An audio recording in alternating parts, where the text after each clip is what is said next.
बन के एक हादसा बाजार में आ जाएगा। बन के एक हादसा बाजार में आ जाएगा। जो नहीं था वो कल अखबार में आ जाएगा। चोर उचक्कों की करो कद्र, न जाने कौन कब किस सरकार में आ जाएगा। यह शेर राहत इंदौरी जी ने पढ़ा था और इस शेर से आप समझ गए होंगे कि मैं आज बात क्या करने वाला हूं। दरअसल मैं बात करने वाला हूं मध्य प्रदेश की राजनीति की। मैं हूं सुनील और आप देख रहे हैं लोकनायक न्यूज। आप अगर ये खबर फेसबुक पेज पर देख रहे हैं तो पेज को फॉलो कर लीजिएगा और ज्यादा से ज्यादा शेयर कर दीजिएगा। वहीं यूट्यूब पर देख रहे हो तो चैनल को सब्सक्राइब कर लीजिएगा, बेल आइकन का बटन दबाइएगा, वो कमेंट बॉक्स में अपनी प्रतिक्रिया देना ना भूलिएगा। खबर है मध्य प्रदेश की राजनीति की, हाल ही में नए नवेले बने मंत्री जी की। खबर है मध्य प्रदेश में आने वाले उपचुनाव की। खबर है मध्य प्रदेश में फिर सजेंगे सियासत के मंच और फिर होंगे बड़े बड़े वादे और फिर जनता को लुभाया जाएगा। उस जनता को पुनः फिर से बेवकूफ बनाया जाएगा और वोट भी मांगा जाएगा। ये बात मैं क्यों कर रहा हूं? क्योंकि हाल ही में आपको मालूम होगा 2023 में विधानसभा के चुनाव में भारतीय जनता पार्टी को बहुमत मिला और सरकार भी बनी, लेकिन लोकसभा के चुनाव के बाद में कुछ सीटें खाली हो गई हैं। किसी ने दल बदल लिया तो किसी ने मंत्री पद ऑफर मिलते ही दल तो बदला, साथ में भाजपा के साथ खड़े रहे और भाजपा को जिताया भी। उसका उनको इनाम भी मिल गया। बात है विजयपुर विधायक रामनिवास रावत की, जो 6 बार लगातार विजयपुर से विधायक रहे हैं। लगातार कांग्रेस के बड़े नेता थे, कार्यकारी प्रदेश अध्यक्ष भी हैं लगातार। फिलहाल वो इस समय भारतीय जनता पार्टी के कैबिनेट मंत्री बन चुके हैं और उन्होंने कांग्रेस के विधायक पद से इस्तीफा भी दे दिया है।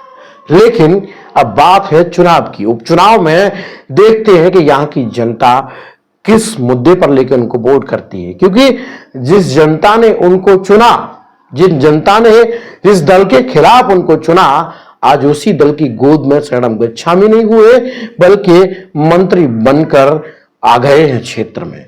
अब जनता से क्या वादा करेंगे? यही वादा होगा कि मैं मिनिस्टर बन के शहर का बड़ा करूंगा।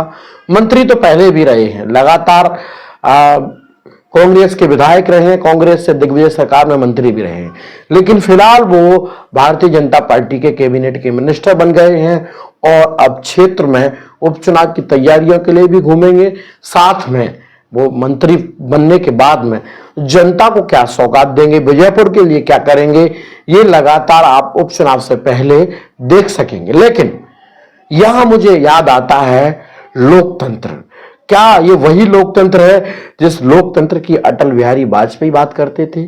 क्या ये वही भारतीय जनता पार्टी है जो कभी इसमें प्रधानमंत्री रहे अटल बिहारी वाजपेयी ये कहते थे कि मुझे ऐसी सरकार चिमटे से भी ना चाहिए? मतलब आज की भारतीय जनता पार्टी और उस समय की भारतीय जनता पार्टी में बहुत कुछ बदल गया है। भारतीय जनता पार्टी क्या किसको ऑफर कर दे, अब ये खुद भारतीय जनता पार्टी भी नहीं जानती। दरअसल मुरैना की सीट उस समय ऐसा लग रहा था कि कहीं ना कहीं कांग्रेस अच्छे मतों से जीत जाएगी, तो वहीं कांग्रेस को झटका दे दिया। कांग्रेस के ही कार्यकारी प्रदेश अध्यक्ष और विधायक, 6 बार के विधायक रहे रामनिवास रावत ने, उन्होंने कांग्रेस को छोड़कर भारतीय जनता पार्टी का दामन थामा और एक बाहुबल अपनी जाति का वोट भारतीय जनता पार्टी के लिए मूव हुआ और भारतीय जनता पार्टी यहां 40,000 वोट से जीतने में कामयाब हो गई। दरअसल एक यही नहीं है, ऐसे और कई एक नेता थे जिन्होंने कांग्रेस और बसपा का भी दामन छोड़ा था। इसके बाद में, इससे पहले अजब सिंह कुशवाहा भी एक बड़े चेहरा थे कुशवाहा जाति के अंदर, उन्होंने भी भाजपा को बड़े पैमाने पर भारतीय जनता पार्टी को वोट डलवाया।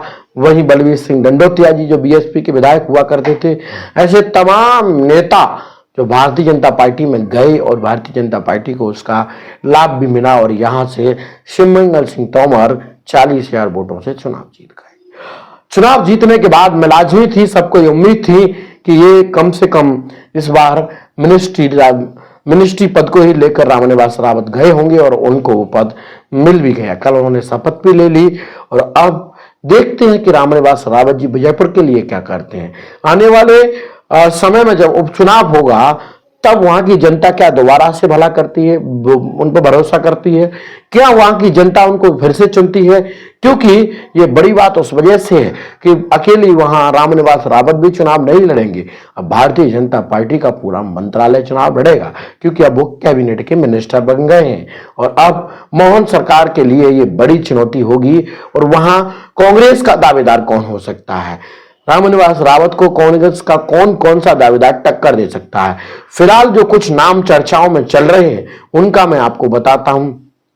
सबसे पहले तो वहां पर निर्दलीय रहे मुकेश मल्होत्रा, जो कम से कम 45 से 48 हजार वोट लाए निर्दलीय, वो भी कांग्रेस के एक मजबूत दावेदारों में हैं और उनकी भी कांग्रेस में रामनिवास रावत के जाने के बाद तुरंत वापसी भी हो गई है। दूसरा एक बड़ा चेहरा वहां से है तो वहां वैजनाथ कुशवाहा का भी नाम चर्चाओं में है, जो सबलगढ़ से विधायक रहे हैं और विधायक रहते भी विजयपुर में कई एक कार्यक्रमों में उनकी उपस्थिति दिखाई देती थी, तो उनका भी यहां से कांग्रेस पार्टी में नाम चल रहा है। वहीं स्थानीय और भी कांग्रेस के तमाम नेता टिकट की खुराक में है, लेकिन ये दो चेहरे ऐसे हैं जो भारतीय जनता पार्टी को बड़े पैमाने पर टक्कर दे सकते हैं। फिलहाल तो मेरा चयन तो ये है और मैंने तो ये वहां की हालात देखकर आपको अपने माध्यम से बताया है, लेकिन आपकी पसंद का कांग्रेस का प्रत्याशी कौन होगा वो आप हमें कांग्रेस कमेंट बॉक्स में बता सकते हैं।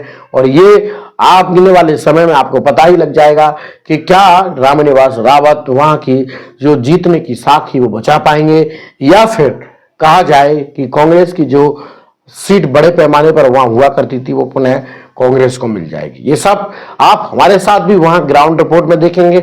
हम दिखाएंगे विजयपुर के हर एक गांव और कस्बा से आपको वहां की जमीनी हकीकत के क्या असर पड़ेगा उनके मंत्री बनने के बाद में, और क्या वहां की जनता उनका साथ देगी।